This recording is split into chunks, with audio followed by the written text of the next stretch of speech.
Sang Sabda sudah menjadi manusia dan tinggal di antara kita. Para sahabat Sabda Hidup yang terkasih, jumpa lagi bersama saya, Frater Beni, calon imam Kuskupan Sintang. Pada permenungan hari ini diambil dari Injil Matius bab 23 ayat 27 sampai dengan 32. Mari sekarang kita persiapkan hati untuk mendengarkan dan merenungkan sabda Tuhan. Dalam nama Bapa dan Putra dan Roh Kudus. Amin. Semoga Tuhan beserta kita sekarang dan selama-lamanya.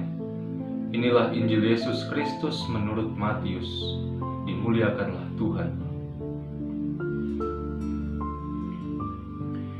Pada waktu itu Yesus bersabda, "Celakalah kalian, hai ahli-ahli Taurat dan orang-orang Farisi, hai kalian orang-orang munafik, sebab kalian itu seperti kuburan yang dilabur putih.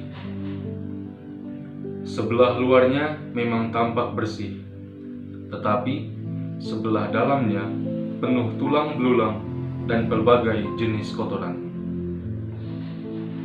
Demikianlah pula kalian, dari sebelah luarnya tampak benar, tetapi sebelah dalam penuh kemunafikan dan kedurjanaan. Celakalah kalian, hai ahli-ahli Taurat dan orang-orang Farisi, hai kalian orang-orang munafik. Kalian membangun makam bagi nabi-nabi dan memperindah tugu peringatan bagi orang-orang saleh, dan sementara itu kalian berkata, seandainya kami hidup pada zaman nenek moyang kita, tentulah kami tidak ikut membunuh para nabi. Tetapi dengan demikian kalian bersaksi melawan dirimu sendiri bahwa kalian keturunan pembunuh nabi-nabi itu. Jadi penuhilah takaran para leluhur." Demikianlah Injil Tuhan. Terpujilah Kristus. Don't judge the book by its cover adalah suatu ungkapan klasik yang memberi sedikit gambaran terhadap Injil pada hari ini. Kita telah mendengar bahwa Injil pada hari ini dan pada hari-hari sebelumnya berisi kecaman dan kritikan Yesus terhadap orang Farisi dan para ahli Taurat. Ungkapan yang keras, tajam, menusuk dilontarkan oleh Yesus kepada mereka. Orang-orang Farisi dan para ahli Taurat mungkin adalah orang-orang yang terpandang di masanya oleh kalangan orang-orang Yahudi, karena bagaimanapun juga mereka menduduki kursi Musa. Mereka menjadi pengajar sabda kepada orang-orang Yahudi pada masa itu. Mereka menegakkan hukum Taurat kepada rakyatnya. Singkat kata, mereka memberi pengaruh dalam bidang religiusitas umat Yahudi pada masa itu.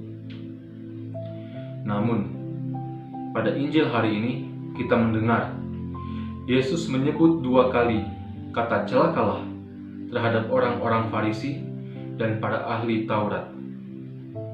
Kata celakalah ini disertai lagi dengan kata munafik. Hal ini memberikan gambaran kepada kita, para pendengar sabda zaman ini, bagaimana keadaan atau bagaimana sifat dari orang-orang Farisi dan para ahli Taurat kurang lebih 2000 tahun yang lalu. Mereka penuh dengan kemunafikan.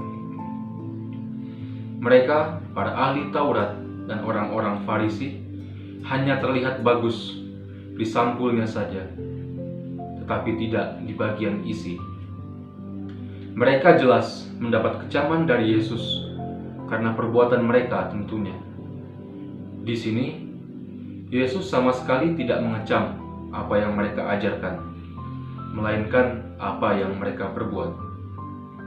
apabila kita masih ingat dengan Injil beberapa hari yang lalu, Yesus berkata agar orang-orang Yahudi mendengarkan dan melakukan apa yang diajarkan kepada mereka, tetapi tidak untuk menuruti tindakan orang-orang Farisi dan para ahli Taurat.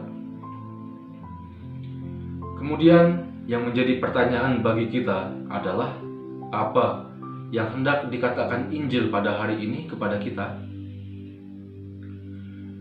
Para saudara yang terkasih, kemunafikan tidak mendapat tempat di hati Allah.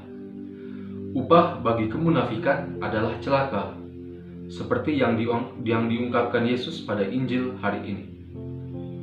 Kisah Injil tentang kecaman Yesus kepada orang-orang Farisi dan para ahli Taurat hendaknya menjadi bahan refleksi bagi kita tentang kehendak Allah.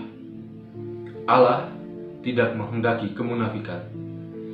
Allah menghendaki kita hidup dalam kebenaran, terutama dalam kebenaran iman dan sabda Allah. Rasul Paulus dalam suratnya kepada jemaat Tesalonika mengatakan bahwa kita telah ditetapkan Allah untuk memperoleh keselamatan demi Tuhan kita Yesus Kristus. Kristus telah wafat untuk kita, supaya kita tetap hidup bersatu dengan Dia, baik pada waktu berjaga maupun waktu tidur. Pada surat yang lain, Paulus juga mengatakan bahwa kita sebagai anak-anak terang hendaknya hidup dengan senjata cahaya dan hidup dengan pantas seperti pada siang hari. Hidup pantas seperti pada siang hari artinya kita hendaknya hidup dalam terang cahaya sabda Tuhan.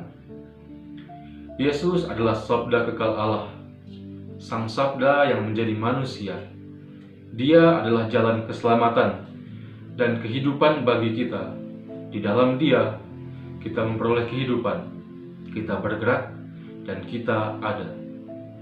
Mari, para saudara yang terkasih, kita hidup dalam Yesus, dalam terang sabda yang Ia wartakan kepada kita. Semoga Allah yang Maha Kuasa mengasihani kita, mengampuni dosa kita, dan menghantar kita ke hidup yang kekal. Amin. Dalam nama Bapa dan Putra dan Roh Kudus. Amin.